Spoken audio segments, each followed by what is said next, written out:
வணக்கம்,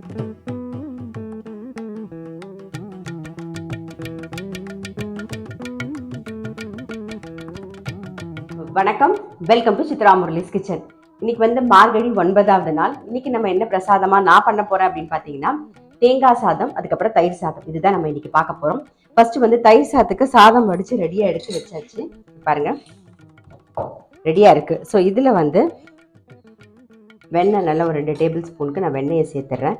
சேர்த்துட்டு அப்படியே மூடி வச்சுட்டு அது உருகின்னு இருக்கட்டும். அதுக்கப்புறமா நம்ம வந்து பால் சேர்த்து மிக்ஸ் பண்ணிக்கலாம்.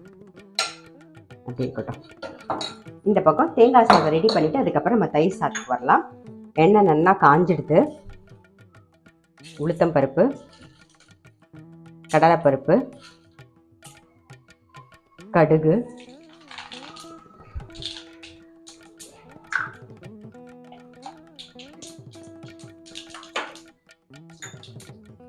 பெருங்காய பொடி சேர்த்துக்கலாம்.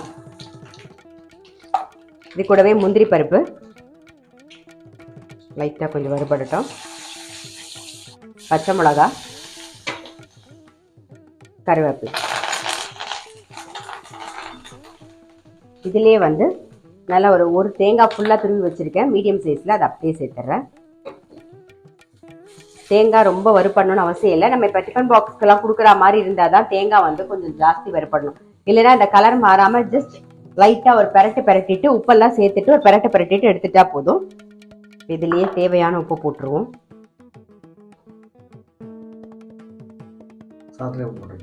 சாதத்துல உப்பு போடலை, அதனால இதுல நான் உப்பு போட்டுக்கிறேன் இப்போதைக்கு.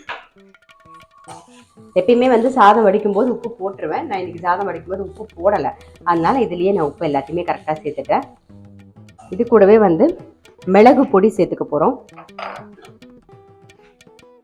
பச்சை மிளகா போட்டிருக்கோம், இருந்தாலும் மிளகு பொடி மேலாக போடும்போது அது ஒரு வாசனையா இருக்கும். ஆஃப் பண்ணிட்டு ஜஸ்ட் மிக்ஸ் பண்ணிடுவோம். பாருங்க, இதில் ஒரு ஸ்பூன் வந்து நெய் விட்டுக்கலாம். ஆக்சுவலாக வந்து மிளகு பொடி தேங்காய் சாத்துக்கு நிறைய பேர் சேர்க்க மாட்டாங்க, பட் நான் சேர்ப்பேன். அதே மாதிரி மேலாக நெய்யும் ஒரு ஸ்பூன் விட்டிங்கன்னா வந்து ரொம்பவே நல்லாயிருக்கும். அதனால மேலாக ஒரு ஸ்பூன் நெய் விட்டுருக்கேன். இப்போ இது வந்து சுட சுட இருக்கா, இதை அப்படியே சேர்த்துடலாம்.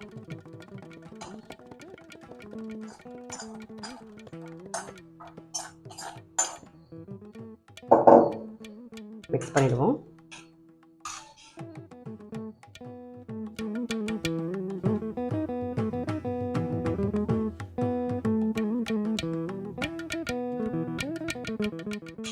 தேங்காய் சாதம் வந்து ரெடி ஆயிடுத்து. அதை ஓரமாக எடுத்து வச்சுட்டு அடுத்தது நம்ம தயிர் சாதம் தான் மிக்ஸ் பண்ண போகிறோம். பாருங்க, நம்ம வெண்ணெய் போட்டிருக்கோம் இல்லையா, அது நல்லா உருகிருக்கு பாருங்க. ஸோ ஒரு மாதிரி நல்லா மசிச்சு விட்டுட்டு,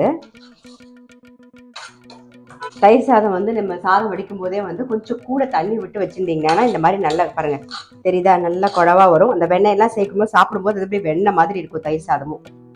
தேவையான உப்பு போட்டுடலாம். நல்லா மிக்ஸ் பண்ணிட்டு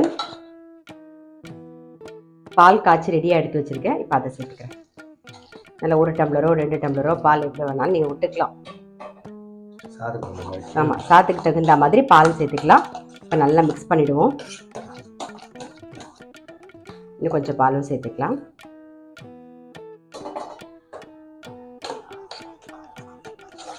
இப்போ மேலாக பாருங்க, நல்ல ஒரு கரண்டிக்கு தயிர்.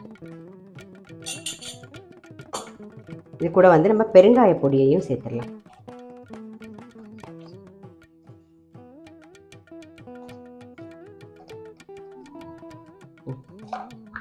எண்ணெய் நல்லா காஞ்சிருக்கு. கடுகு நல்லா வெடிக்கிறது. ஆஃப் பண்ணிட்டு பச்சை மிளகா, கொஞ்சம் கருவேப்பிலை, அவ்வளோதான். இப்போ இதை அப்படியே தயிர் சாதத்தில் சேர்த்துலாம். நம்ம பெருங்காயம் போட்டிருக்கோம் இல்லையா, அது மேலே சுட சுட சுட சுட அப்படியே விட்டுருங்க, அவ்வளோதான்.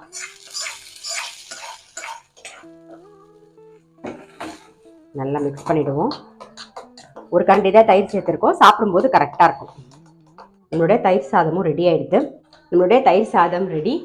நம்ம வந்து இப்போ நீங்கள் உடனே சாப்பிட்றதா இருந்தது அப்படின்னா தயிரையே விட்டு கூட நீங்கள் பிசைஞ்சிக்கலாம். கொஞ்சம் லேட்டாக சாப்பிட்ற மாதிரி இருந்ததுன்னா பாலும் தயிர் இந்த மாதிரி விட்டுட்டு பிசைஞ்சு ரெடி பண்ணி வச்சுட்டிங்கன்னா சாப்பிடும்போது கரெக்டாக தோஞ்சு அது கரெக்டாக இருக்கும், புளிக்காமல் கரெக்டாக இருக்கும். அதனால தான் மாதிரி வெண்ணெய் போடும்போது அது ஒரு டேஸ்ட்டு. இந்த மாதிரி வெண்ணெயெல்லாம் போட்டு தயிர் சாதம் பண்ணி பார்க்கல அப்படின்னா டெஃபினட்டாக ட்ரை பண்ணி பாருங்கள்.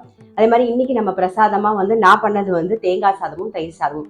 தேங்காய் சாதத்தில் நான் வந்து மிளகு பொடி போடுவேன். இது வரைக்கும் நீங்கள் மிளகு பொடி போட்டு ட்ரை பண்ணி பார்க்கல தேங்காய் சாதம் அப்படின்னா டெஃபினட்டாக ட்ரை பண்ணி பாருங்கள். அதுவும் டேஸ்ட்டாக இருக்கும், தயிர் சாதமும் டேஸ்ட்டாக இருக்கும்.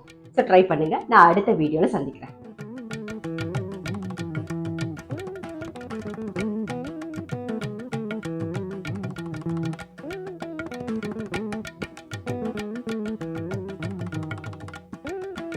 Thank you.